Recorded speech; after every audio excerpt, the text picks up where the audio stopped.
Assalamu alaikum. Hello everyone. My name is Munib Iqbal, and I just finished reading book uh, How to Make Friends and Influence People by Dale Carnegie. And मैंने अभी ये book पढ़ी है How to Make Friends and Influence People by Dale Carnegie. और मैं समझता हूँ कुछ ऐसी चीज़ें हैं इसमें जो I should tell to everyone. इस बुक की समरी है बेसिकली कि उसमें ऐसी क्या चीज़ें हैं कि जो हम सबको पता होनी चाहिए, मतलब उससे क्या सबक मिला मुझे. तो it's a summary of this book, how to make friends and influence people. First of all let me start with it's an amazing book. It's a must read.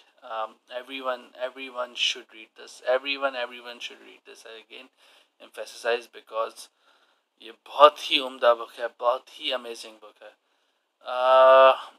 मैंने 8 पॉइंट्स लिखे हैं जो मैं आप लोगों को बताना चाहूँगा because I was not able to remember them. I hope कि मैं अपनी लाइफ के अंदर उनको इस्तेमाल कर सकूँ. तो फर्स्ट पॉइंट है, it is to believe that 15% of success of a person is because of technical और educational knowledge and 85% success of a person is human engineering, able to lead people and work together. तो इस point को मैं उर्दू में repeat करूँगा. 15 research कहती है कि 15% सक्सेस किसी भी इंसान की उसकी एजुकेशन की वजह से या टेक्निकल नॉलेज की वजह से होती है. इसके अलावा 85% लाइक 15% तो इस वजह से होती है क्योंकि एजुकेशन में अच्छा हो, अच्छे स्कूल में गया हो, या नॉलेज अच्छी हो उसके पास. 85% सक्सेस, लेकिन लाइक 15% के मुकाबले में 85% इज़ अ बिग रेशो. तो 85% सक्सेस इसलिए होती है क्योंकि उसको तरीका है कि वो लोगों के साथ किस तरह मिले जुले, लोगों से किस तरह मैनेज करता हो, लोगों को किस तरह लीड करता हो, किस तरह उनके साथ घुल मिल के कितने प्यार से दोस्ती कर सकता हो, लोगों से बातचीत कर सकता हो. इस बुक का पूरा खुलासा भी यही है कि आप लोगों से किस तरह अच्छी तरह से आप उनको दोस्त बना सकते हैं. हाँ, आप उनसे अपना काम किस तरह निकलवा सकते हैं, आप उनसे दोस्ती किस तरह कर सकते हैं, किसी के दुख दर्द में किस तरह काम आ सकते हैं. ये सारा खुलासा है इसका. तो पहला पॉइंट जैसे मैंने बताया, तो इट डजेंट मैटर कि आप बीकन हाउस में पढ़े हो या सिटी स्कूल में पढ़े हो या छापड़ी के स्कूल में पढ़े हो. 80 इट डज मैटर, लेकिन उसका रेशो 15% है. 85% किस चीज़ पे निर्भर करता है कि आप कैसे खुद आदमी, आप कैसे हैं. आप बहुत ईगोइस्टिक हैं, बहुत प्राउड फील करते हैं, आप जो कहते हैं वो करते नहीं हैं, मतलब आप इस तरह के दोगलेपने के आदमी हैं, तो it will never be a success for you. मतलब इट डजेंट मैटर कि आपने बोस्तान हादी से पढ़ा हो या बीकन हाउस से, आप BVS से पढ़े हो या मामा पारसी से. if you are not a good human being, if you are not a good person, if you don't know how to talk to people, if you don't know how to respect people, how to give respect, how to take respect, then you are not the right person. You won't be successful. Like, you'll be successful only 15%, not the 100%.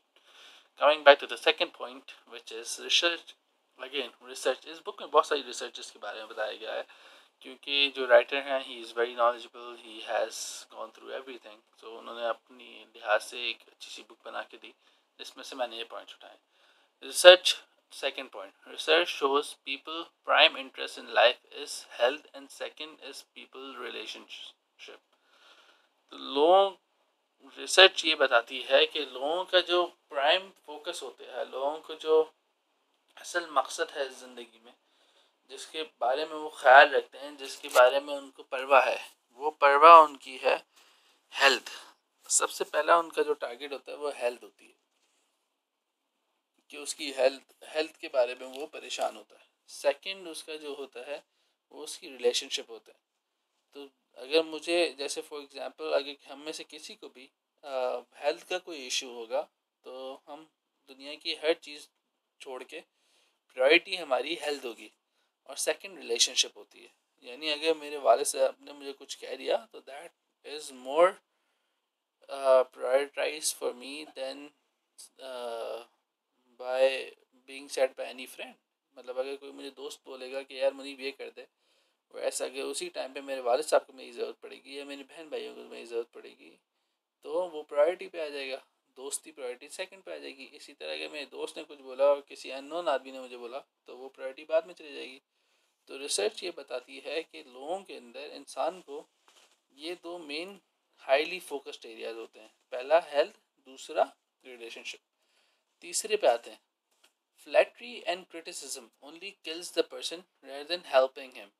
Criticism often turns co-workers into enemies, but with kindness, appreciation, and enthusiasm, turns enemies into friends. अच्छा, तीसरा point साहब ने बताया कि flattery criticism. Flattery क्या होती है जी? खुशामदानापना, यानी आप किसी को खुशामद करते रहते हैं, आप किसी को मक्खनबाजी करते हैं, तो इससे फ़ायदा कुछ नहीं होता। और किसी से क्रिटिसाइज़ करते हैं यानी किसी को टॉन्ट करते हैं, यानी किसी को आप किसी के काम में नुक्ताचीनी निकालते हैं, हालांकि नुक्ताचीनी ना हो, आप क्रिटिसाइज़ कर रहे हैं, आप मतलब आप सिर्फ उसको तंग करने के लिए आप उसको नुक्ता निकाल रहे हैं, हालांकि ऐसा कुछ है नहीं। तो वो किसी भी आदमी को आप करेंगे तो वो अंदर से सुकड़ जाएगा, मतलब उसका जितना कॉन्फिडेंस होगा, जितना उसने मेहनत की होगी, सब खत्म हो जाएगी। कि यार एक तो क्रिटिसिज्म, ये क्यों? क्योंकि अगर मैं किसी ने बड़ी मेहनत से फॉर एग्जांपल काम करके मेरे पास लाया और मैं उसको बोलूँ यार ये तो अच्छा नहीं, दफ़ा हो जाओ, so this is very bad. या मैं उसको बोलूँ कि इसमें यूँ है, इसमें यूँ है, इसमें यूँ नहीं है, इसमें ये नहीं है, इसमें फलाना है, इसमें दिमाग क्या है। अच्छा, अगर मैं गलत बोल रहा हूँ ना, तो this is very very bad. I am criticising him and it's not a healthy criticism and there is a way to criticise someone. ठीक है, कोई तरीका होता है क्रिटिसाइज करने का, ये नहीं होता कि उठा के आप किसी की मेहनत को उठा के पानी फेर दें। अच्छा, दूसरा फ्लैटरी। अगर कोई मतलब किसी ने बहुत अच्छा काम किया और मैं खुश हाँ, सर तुसी तो बड़े ग्रेट हो सर, तुमने तो ये तो ये काम कर दिया, मतलब आपने तो ये काम किया, आप तो बहुत ही ज़बरदस्त आदमी हैं, आप ये और आप वो। अच्छा, अगर मैं गलत कर रहा हूँ, अब मैं किसी को सीधा मतलब सीरियसली कहूँ, you did a good job sir, I am honoured to be in your team, तो that's a different catch of flattery. लेकिन ये फ्लैटरी मैं शो ऑफ नहीं कर रहा, मतलब फ्लैटरी उसको लगेगी नहीं कि फ्लैटरी कर रहा है। लेकिन अगर फ्लैटरी ऐसी है कि आप उसको पता भी चल रहा है कि यार ये सिर्फ खुशामदना बना कर रहा है, मुझे बड़ा दिखा रहा है, या अपनी नज़रों में सिर्फ मेरी खुशामद कर रहा है ताकि मैं उसका कोई मटीरियलिस्टिक काम कर दूँ, तो that is actually killed him. मतलब द पर्सन जिसके भी आप करेंगे वो उसको अंदर से फ़ौरन पता चल जाएगा and it will actually crush him कि यार ये देखो यार ये कैसे लोग हैं। अच्छा, और आगे उन्होंने क्या बताया, criticism often turns coworkers into enemies. अच्छा, आप किसी को भी फॉर एग्जांपल आपका दोस्त जो बैठा ना, अबे यार ये काम तुम सही नहीं कर रहे, तो इट विल किल हिम। बनाए इसके कि ये काम सही नहीं कर रहे, उसको अगर आप वाकई उसको दिल से एडवाइस उसकी हेल्प करना चाहते हो तो उसको बताओ यार ABC, ये जो चीज़ अगर तुम यूं कर लोगे ना तो बहुत ज़बरदस्त हो जाएगा। तुम जो कह रहे हो वैसा में भी सही हो, लेकिन मेरे ख्याल से अगर यूं कर लोगे ना तो ज़्यादा इफेक्टिव रहेगा। तो दैट इज़ वेरी, आपने सॉल्यूशन भी दे दिया, आपने हेल्प भी कर दी, आपने क्रिटिसाइज भी कर दिया, लेकिन आपने क्रिटिसाइज ऐसे उस तरह नहीं किया कि उसको इंसल्ट फील हो। अच्छा जी, अगर आप ऐसा करते हैं तो अपने कोवर्कर्स, अगर आप किसी की हेल्प कर रहे हैं, हेल्प करना पर्पज़ है लेकिन आप क्रिटिसाइज़ कर रहे हैं, तो वो आपका दुश्मन बन जाएगा बजाय दोस्त बनने के। लेकिन आप जिस तरह मैंने बताया काइंडनेस के साथ, एप्रिसिएशन के साथ उस दुश्मन को भी दोस्त बना लेंगे। चौथा point, showing ignorance and anger allows the person to kill himself, not having appreciation and love often makes people go insane. अच्छा, आप किसी को इग्नोर करेंगे ना, अगर आप 10 लोगों को मैनेज करते हैं या आपके घर के अंदर 5 लोग हैं, अगर आप सब 4 लोगों से सही से मिलते हो लेकिन 5वें से आप मिलना ही छोड़ देंगे ना, तो आप कत्ल कर देंगे उस आदमी का, मतलब आप you are killing that person. आप उसको सही से जवाब नहीं दे रहे, आप कुछ नहीं कह रहे, आप अप्रिशिएट नहीं कर रहे, कुछ भी नहीं कर रहे, तो यू विल किल हिम, वो बंदा पागल हो जाएगा। सो ऑलवेज रिमेंबर, सबको अप्रिसिएशन की ज़रूरत होती है, सबको अटेंशन की ज़रूरत होती है, किसी को इग्नोर ना करें। फिफ्थ पॉइंट जो मैंने आप लोगों के लिए निकाला है, in most cases in run away wives and husband is the lack of appreciation which they did not receive the feeling of importance. इस बुक के अंदर ही साहब बताते हैं, डेल साहब, के बहुत सारे केसेस में जिसमें बीवी भाग जाती है या मियाँ भाग जाता है, उसके जो प्राइम जो वजह होती है वो लैक ऑफ फीलिंग इम्पोर्टेंस होती है, लैक ऑफ अप्रिशिएशन होती है। यानी आप दूसरे को इतना आप शेयर सही नहीं कर रहे होते, या उसको अटेंशन सही नहीं दे रहे होते, या अपनी दूसरे कामों पे ज़्यादा ध्यान दे रहे होते हैं बनस्बत अपने अंदरूनी ज़िंदगी में।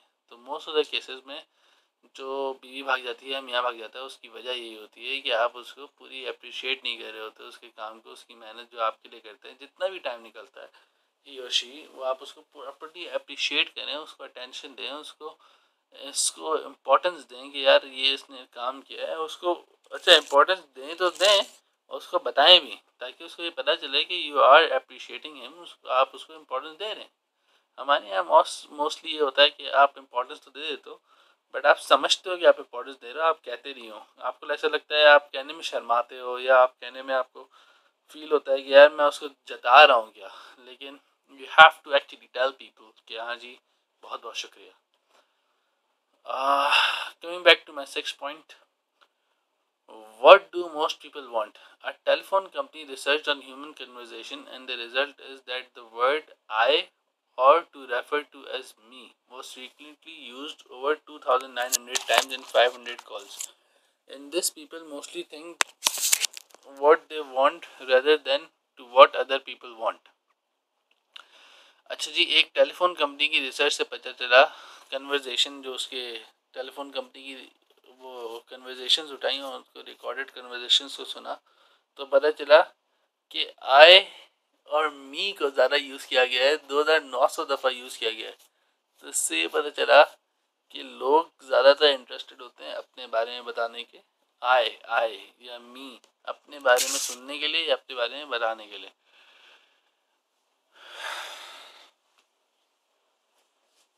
I'm sorry, one sec.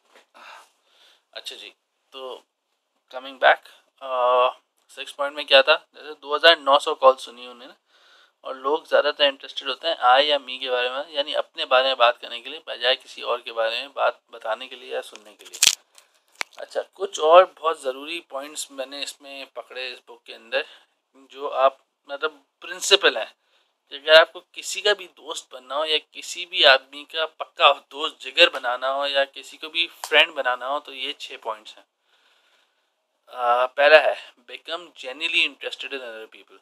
मतलब आप सिर्फ उससे ये इसलिए नहीं पूछ रहे क्योंकि आपको कोई काम निकलवाना है, यानी फॉर एग्जांपल आप किसी दुकान में घुसे, तो आपने इसलिए उससे बात नहीं की, या इसलिए उसके बारे में नहीं पूछा कि आपको सिर्फ अपना काम निकालना है, बल्कि इसलिए पूछा क्योंकि आप उसके बारे में वाकई आप इंटरेस्टेड हैं सुनने के लिए। मतलब आप उसको शो करेंगे, यार मैं वाकई इंटरेस्टेड हूँ, कैसे हो, क्या हाल है, ठीक हो, खुश हो। अच्छा, दूसरा रूल, स्माइल, ऑलवेज ऑलवेज मुस्कुरा के बात करें कि कैसे हैं, क्या हाल है। अच्छा, आप है ना देखेंगे, जब भी आप मुस्कुरा के बात करोगे ना, सामने वाला जेन्युइनली मुस्कुराएगा, क्योंकि आपकी मुस्कुराहट में इतनी कशिश होती है कि सामने वाला ऑटोमेटिकली मुस्कुराए बगैर रह ही नहीं सकता। आप हंस रहोगे तो सामने वाले का मूड सही हो जाएगा, मूड अच्छा हो जाएगा। रिमेंबर अ पर्सन नेम, तीसरा rule, remember a person name is to that person is the sweetest and most important sound in any language.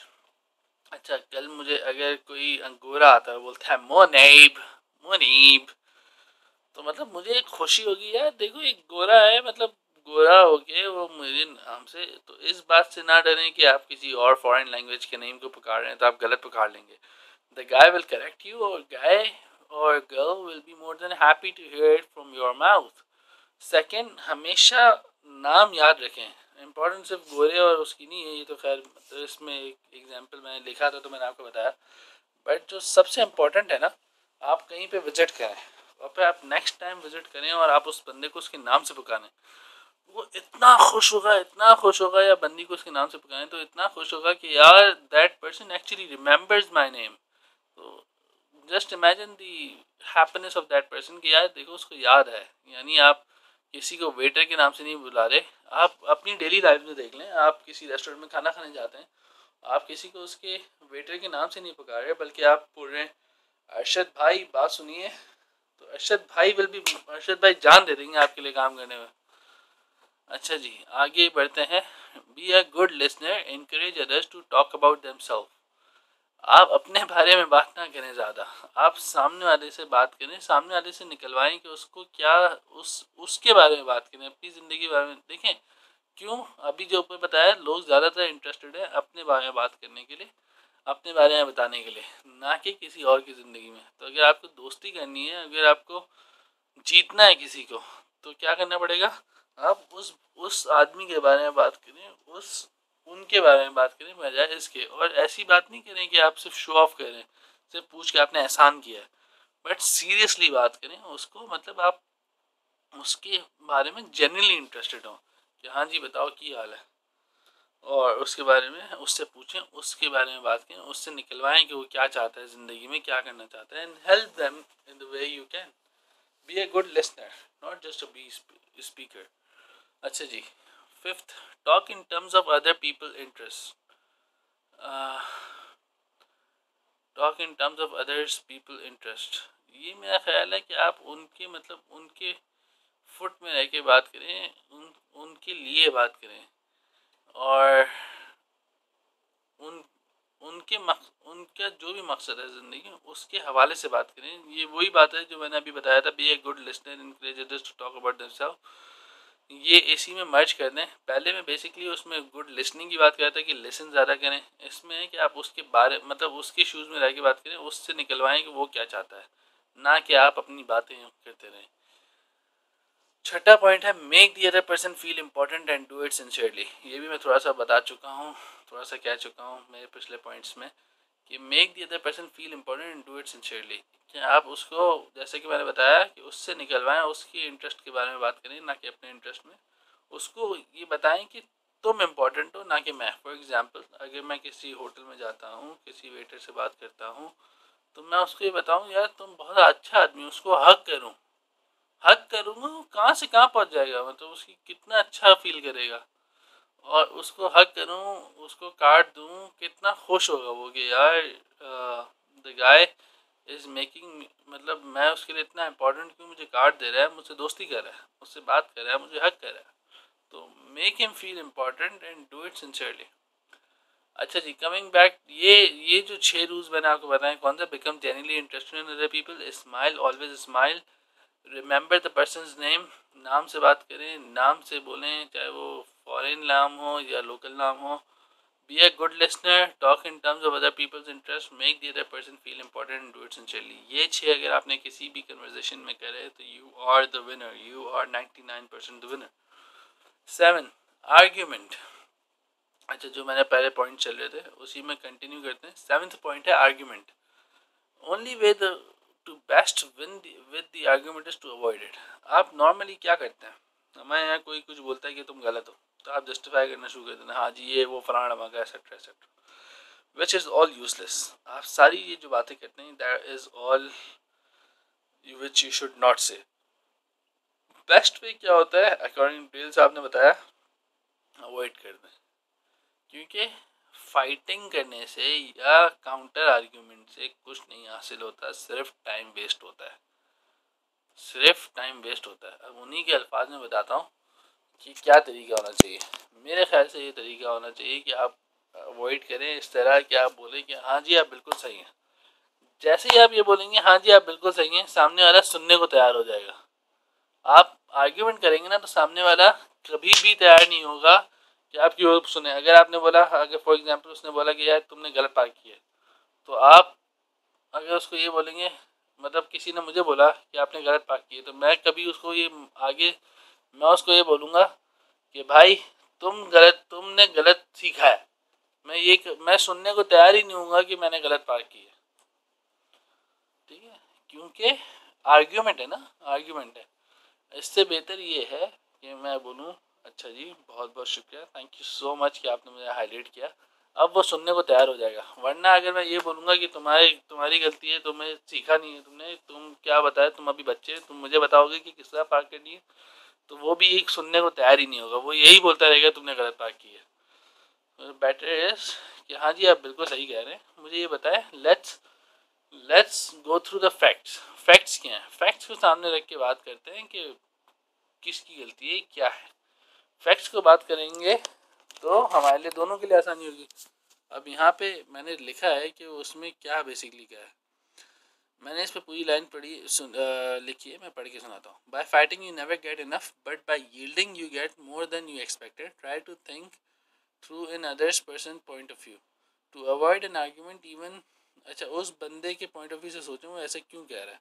To avoid an argument even that you think and know what they are wrong, know they are wrong, but say by not saying that you are wrong, but to say, well, I may be wrong, I frequently am, and if I am, I want to be put right. Let's examine the facts.